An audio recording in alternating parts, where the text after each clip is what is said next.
Megahertz पर यह है विविध भारती का नागपुर केंद्र। सुबह के 10:58 हो रहे हैं। श्रोताओं, अब सुनिए मराठी में मुख्य समाचार।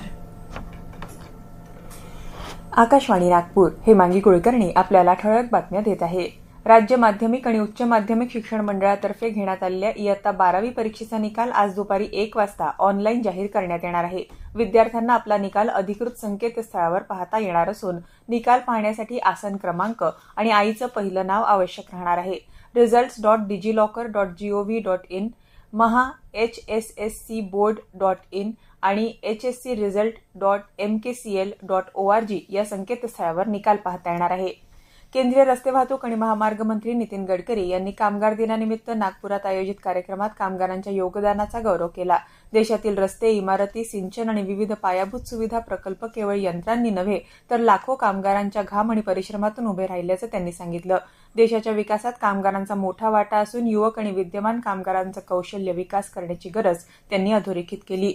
नागपुरातील जनार्दन स्वामी योगाभ्यासी मंडळ इथं योग परिचय, योग प्रवेश आणि योग प्रवीण या उन्हाळी योग वर्गांच्या परीक्षांचं काल उद्घाटन करण्यात आलं। कार्यक्रमाला कविकुलगुरू कालिदास संस्कृत विद्यापीठाचे प्रभारी कुलगुरू डॉ. अतुल वैद्य प्रमुख अतिथी म्हणून उपस्थित होते। योगाभ्यासाचे वैज्ञानिक महत्त्व अधोरेखित करत त्यांनी मंडळाच्या निस्वार्थ योग प्रसार कार्याचं कौतुक केलं। गोंदिया स्थानकावर सुरू असलेल्या पायाभूत सुविधा उन्नतीकरण कामामुळे विदर्भ एक्सप्रेसच्या सेवेत तात्पुरता बदल करण्यात आलाय। गाडी क्रमांक 12105 सीएसएमटी गोंदिया विदर्भ एक्सप्रेस 3 मे ते 23 मे 2026 दरम्यान नागपूर स्थानकावरच आंशिक समाप्त होणार असून गोंदियापर्यंत धावणार नाही। तसंच गाडी क्रमांक 12106 गोंदिया सीएसएमटी विदर्भ एक्सप्रेस याच कालावधीत गोंदियाऐवजी नागपूर स्थानकावरूनच सुटेल। या बदलामुळे दोन्ही दिशातील 21-21 फेऱ्या परिणाम होणार असून प्रवाशांनी प्रवासापूर्वी गाडीची अद्ययावत माहिती तपासणं महत्त्वाचं आहे। 100वे अखिल भारतीय मराठी साहित्य संमेलन पुणे इथं होणार असल्याचं उच्च आणि तंत्र शिक्षण मंत्री चंद्रकांत पाटील यांनी जाहीर केलं। काल पुणे इथं बाल पुस्तक जत्रेचं उद्घाटन पाटील यांच्या हस्ते झालं, त्यावेळी ते बोलत होते।